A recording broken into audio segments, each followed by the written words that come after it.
What's going on, boys? This is how to lose fat and build muscle with just 3 workouts per week. And this is for busy working men that only has about 45 minutes to 1 hour to work out. And maybe they only work out about 3 days out of the week, right?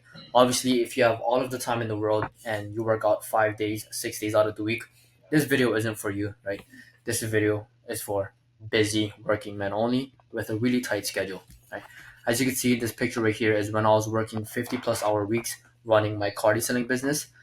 And oh my, this is me when I was fat, out of shape. It's like a skinny fat look, right? You don't have any muscles on you, but you definitely have that belly on you. And that's me now, right? You could tell much more muscle definition. You could tell it looks like I put on weight, but deep down I lost weight, right? I look bigger in this picture because I have more muscle on me, but I was 160 pounds in this picture, and then I'm 140 pounds in this picture, right? This is my first time like recording with this Loom thing, so bear with me, guys, right? The truth is, you don't need more time, right? You need a better plan, right? So I'll be showing you guys how you guys can use a full body workout, progressive overload, and proper recovery to make sure that you have a much better plan than you have right now, right? So this is how full body workouts work, right? So you're probably thinking like, why should I even do a full body workout? Like, isn't that weird? Don't people do like chest, back, and then let me explain, right? Training you're training your all of your muscles 3 times a week, all of your major muscle groups like your chest, back, arms, and it's ideal for beginners, and it's also good for people that's advanced, right? Who value efficiency, right? And it also helps with hormonal response like your testosterone and your growth hormone, right? Your muscles need about 2 times per week of actual minimum frequency for growth, and with the full body workout split, you have lower volume per session, but the frequency is higher throughout the week, right? Less muscle soreness equals more recovery. You have more time to recover, right? A lot of people, they want to go to the gym 6 days out of the week, back to back to back. They're not even giving their muscles time to recover. So obviously this workout is gonna give your muscles that time to recover, right? So this is how you want to structure your workout. It's gonna be workout A and workout B, right? Workout A, you want to do the barbell squats, 3 sets, 6 to 8 reps. Bench press, 3 sets, 6 to 8 reps. Assisted pull-ups, 3 sets, 8 to 10 reps. Obviously, if you can do pull-ups with with your own body weight, go ahead. But there's some people that need the assisted pull-ups, and you're free to use that. And you also want to do cable crunches 2 times till failure, right? As far as barbell squats, this is going to be good for your lower body. And bench press, it's going to be, working your shoulders, your chest, a little bit of triceps. So each of these workouts, it's going to hit, for workout A and workout B, it's going to do a full body workout, hitting your chest, back, triceps, biceps, and all of that, right?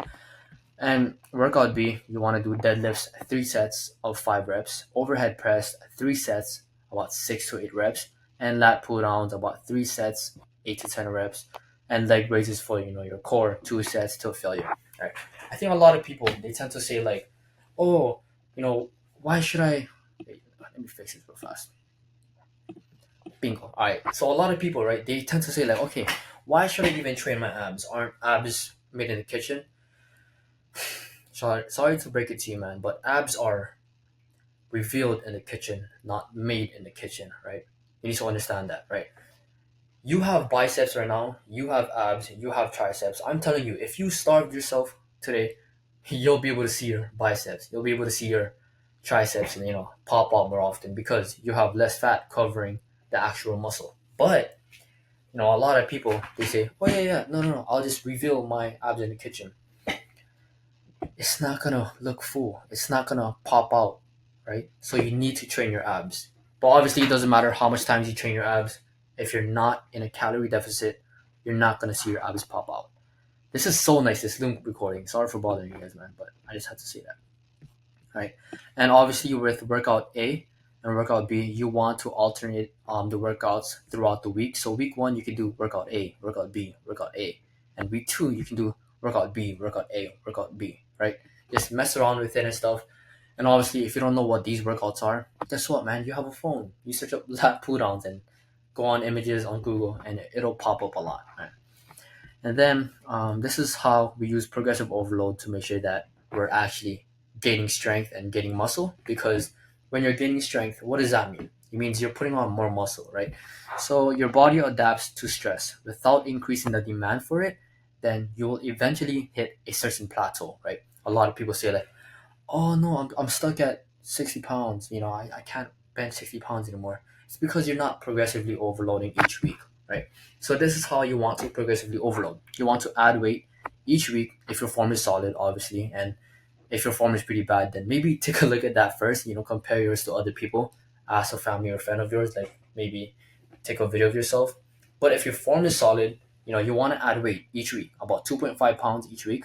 And if you can't add weight, maybe add some reps or like slow down the tempo a little bit. Don't be like 1, 2, 3, right? You just one, two, like slow it down a little bit, right?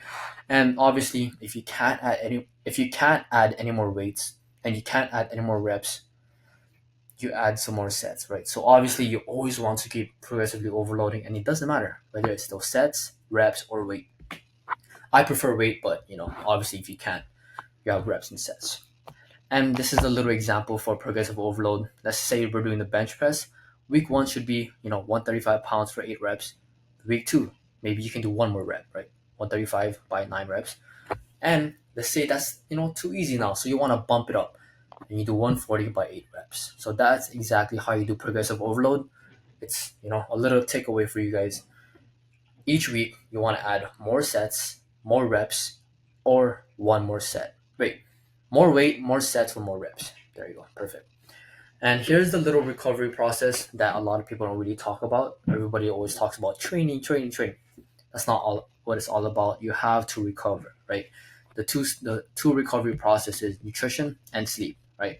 As far as your nutrition, you want to eat 10 to 12 times your body weight, right? If you weigh 150 pounds, no, if you weigh 200 pounds, eat 2,000 calories, right?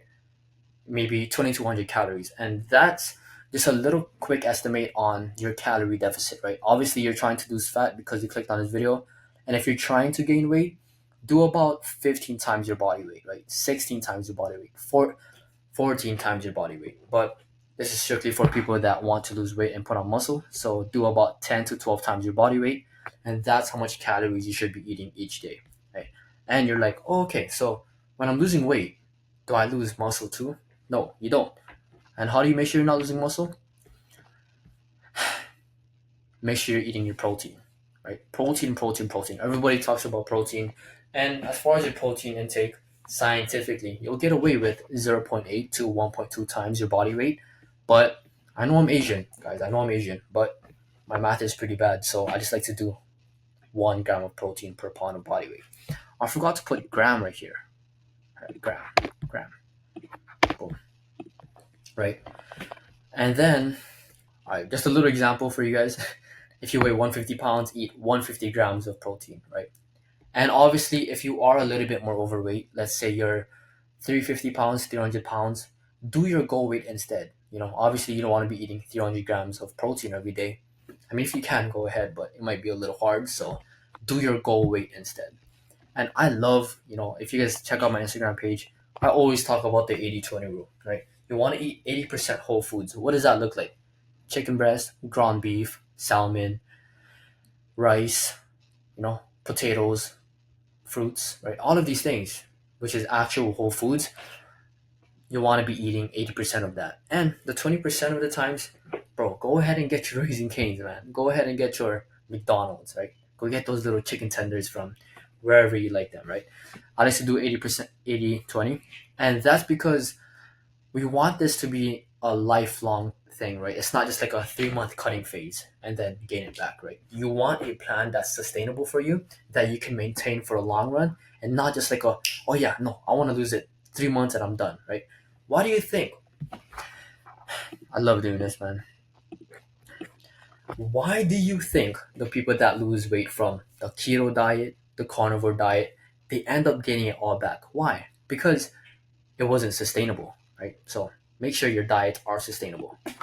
Perfect. And you can make it sustainable by doing 80-20. And last but not least, you need to be eating your fats, right? Fats. And I also like to take fish oil. If you guys take fish oil, you get your nice healthy fats too. But as far as fats, do about 0.3 to zero point 0.5 grams of fats per pound of body weight, right? And a little key takeaway from that: eat about like 50 grams minimum of fats, right? You want to make sure that your hormones are on track, and if you're not eating your fats, then your skin is gonna start messing up. Your body won't function properly. A lot of people love to focus on protein, carbs, calories, but they never tell you about the fats, right? And that's the reason why you feel sluggish. You feel like your body isn't functioning properly. It's because you're not eating your fats, right? 0.3 grams to 0.5 grams of fats per pound of body weight, and you just fill in the rest of your calories with carbs, right? A lot of people say, "Oh, no, no, no, isn't carbs bad for you? Isn't doesn't carbs make you fat?" Carbs do not make you fat. You're either eating the wrong types of carbs or you're eating way too much carbs in general, right? The picture from the start, let me show you guys. The picture from the start, I was eating carbs every single day here, and I still eat carbs every single day here. If anything, I probably eat more carbs than I used to, right? And when I say you're eating the wrong carbs, you're probably eating donuts. Stay away from the donuts, man. I mean, if you're tracking your calories, you can have a donut here and there, but it's not very macro friendly, right? And this is how you prioritize your sleep. Aim for about 7 to 9 hours of sleep. I didn't even add it in here, but get some blue light blocking glasses, right? About like 6 p.m., 5 p.m., get some orange blue light blocking glasses, put them on. And what that's going to do is that around like 8 p.m., 9 p.m., when you're staying up late at night, you're on your phone, the blue light on your phone will actually disrupt your circadian rhythm because, there's like fluorescent lights like this and the blue light from your camera, your phone, wherever. It's going to disrupt your sleep by like 3 hours, right?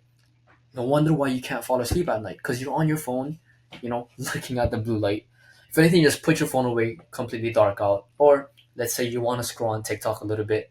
I'm human, so I do that too. Put on some blue light blocking glasses. I'm telling you, it's going to help out a lot. Right? It's going to boost your testosterone for better sleep and your cognitive focus. And if you have a lack of sleep, what does that mean? You're probably going to be more hungry, right? Worse willpower, and you have slower recovery. That's actually so true, right? What I noticed was that when I used to stay up all night, when we were younger, bro, I would go outside, cereal, donuts, you just snack on whatever it is, and I don't know what it is. It just makes you way more hungry when you're not getting your sleep properly. And last but not least, here's a little quick analogy for you guys. Training is like writing a program, right? When you go to sleep, it's like hitting save. It's like hitting the save button, right? And I didn't include it in here, but you also want to be getting some magnesium glycinate. It's going to help with your sleep and recovery much better. And last but not least, here's a little clear takeaway for you guys, my guys. What did I just say, my guys, my guys? But here's a little clear takeaway for you guys. Do 3 full body workouts each week, progressive overload, and proper recovery, and you'll make sure that your results will last. You don't need 6 days out of the week. You don't need fancy fat burning supplements. You don't need that. You don't need Ashton Hall's morning routine. You don't need that. You need a plan that fits your life, right? You need a plan that fits your life. Master the basics first, stay consistent, and outlast everybody else. And if you're looking to lose 20 plus pounds in 90 days or less, I actually specialize in helping busy men lose fat without restrictive dieting. So if that sounds like you, I'm looking forward to speak to you, man, and book a call with me down below. Peace.